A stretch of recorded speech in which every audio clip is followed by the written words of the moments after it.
Hey folks, and welcome to another vlog. This is Steven Universe, Season 3, Episodes 2 and 3. And if you didn't see the last episode, allow me to apologize once again. If I sniffle or clear my throat, or if my voice is all gravelly, I think I'm coming down with a cold, and this is also, I've been doing a lot of recording the last couple of days, so apologies for that. Anyway, jumping right in. These episodes are Gem Drill and Same Old World, and they were both fantastic. Huge amounts of change happening at the beginning of this season, which I'm starting to notice with the second season as well. There's a bit of a pattern here where there's a huge amount of change early in the season, and then over the course of the season, things settle into a new status. And I'm curious if that's going to happen here as well. Anyway, we started with picking up it precisely where we left off with the last one, with Garnet telling Steven that the gems love him, which we actually got the line about, we love you.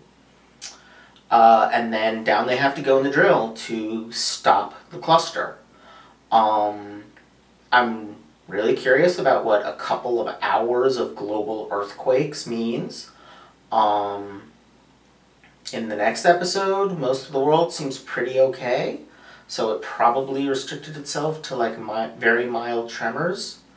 Sort of like we actually just had, actually exactly a week ago, as I'm recording this, the anniversary of what is ironically referred to as the Great Virginia Quake, which was, now I know, because when I was a baby I lived in Israel and I know there were earthquakes there, but I don't remember them because I was a baby. This was the first and only earthquake I remember, which was, 5 years ago now.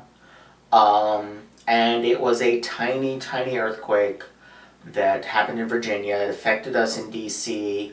I thought somebody was moving a cart full of heavy equipment in the room above my office when it happened. It was nothing. And I'm wondering if that's what it was like for most of the world. Because if it was any worse than that, then you would think that some of the places that are really badly affected by quakes would be really badly affected. I can't remember the term for it, but there's a certain kind of substance where it's solid most of the time, but shear stress causes it to become a liquid.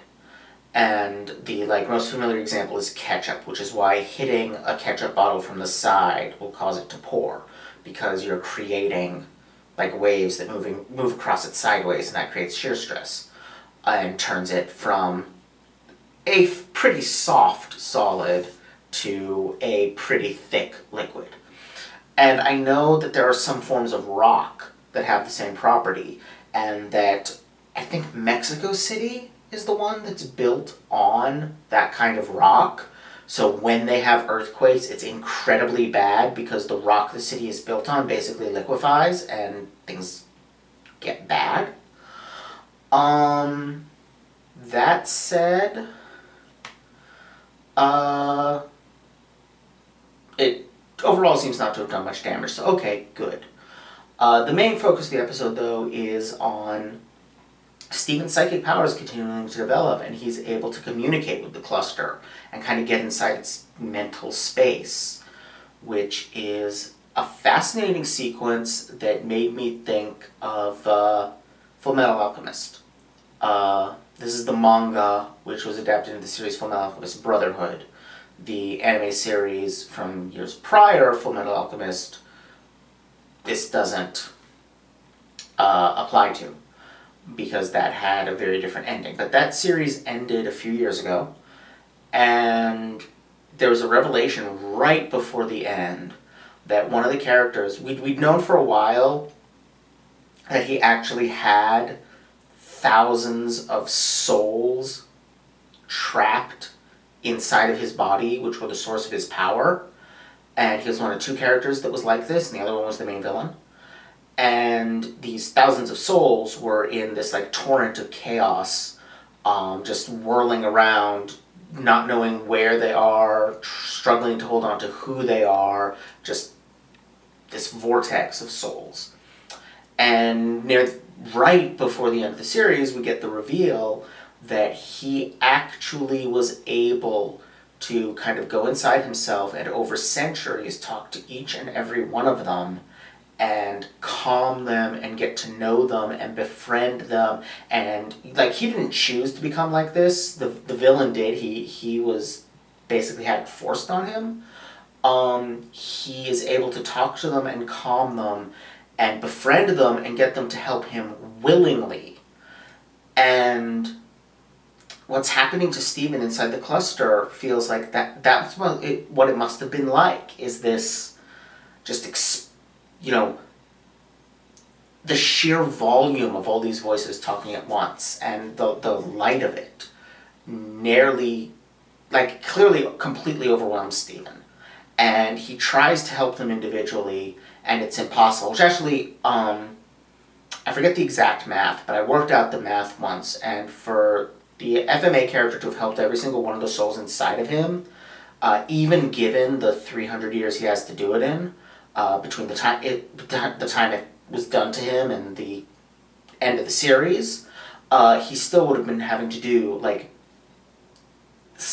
every couple of minutes he was going to have to, basically have a complete therapy session with someone, which was clearly impossible. He must have recruited help from he initially helped some souls and then they helped others. And that's what Steven does, is he helps them heal each other, he helps them bubble each other, he helps them create a space in which they can be together without harming others. And it's really kind of beautiful because we have these fractured, angry entities who are desperate for form.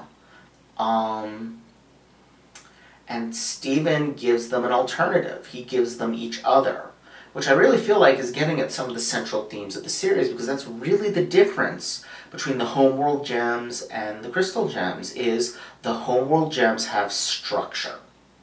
They have a hierarchy, they have a society in which everyone is born into a particular purpose and knows what they're for, and that's their life. Well, the crystal gems don't have that structure. They're formless. What they do have is each other. They have interacting with each other, they have cooperating with each other, they have choosing and negotiating and creating a life together. And I'm certain that it was the humans who inspired that it was life on Earth and the way life on Earth works, which is far less structured, far more chaotic, that inspired that. And so as a half-human, half-gem, Steven is in the perfect position to persuade other gems of this, to kind of bring them into the fold. Which is, now we see, like with the next episode, we see this is what he's doing. First with Peridot, and then, I think this kind of naturally segues into the next episode with Lapis, where he kind of shows her the same thing. He shows her that life on Earth is the opposite of the stability of gem culture. It's ever-changing. And what makes that wonderful is that this too shall come to pass. That these things that, trouble her, that even if she doesn't like any of the places she can find, they'll change. That maybe her feelings of isolation will change, that her feeling abandoned will change, and that she can be there because she chooses to be instead of because she's trapped there. And she can choose to stay on Earth or to go, and she can choose where on Earth to stay. It's kind of beautiful. More than kind of, it really is beautiful. And I love that he takes Lapis around on this kind of world tour. or at least local tour. I'm very amused that they come up with like fake names for everything, like Empire City, which is obviously New York, and so on. Just how the same way that they made up the fictional state of Delmarva, which is still hilarious to me because that's the name of the peninsula that Delaware is part of, and it's Del for Delaware, Ma for Maryland, and Va for Virginia, Delmarva. But the one that made me laugh was that Jersey is still Jersey, and still terrible, because apparently the terribleness of Jersey is a constant across all universes.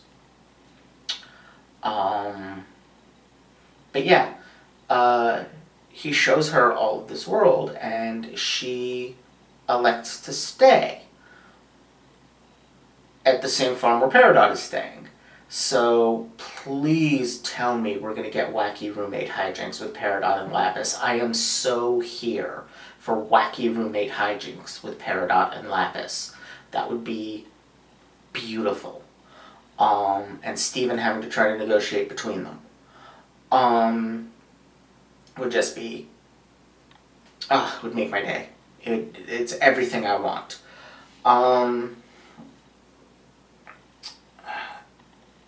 And so in both episodes we kind of have this theme of letting go of structure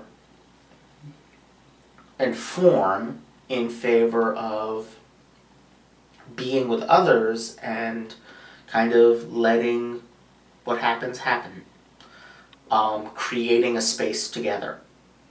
And it'll be interesting to see Peridot and Lapis attempting that, I have to say. I'm really hoping they do go that way. I think they will. But yeah, it was a really good couple episodes. And I wish I could watch more right now, but I can't because I've got 3 essays to write in the next 2 days. But after that, I'm definitely going to watch more, because I am digging this. Alright, well, see y'all next time. Bye.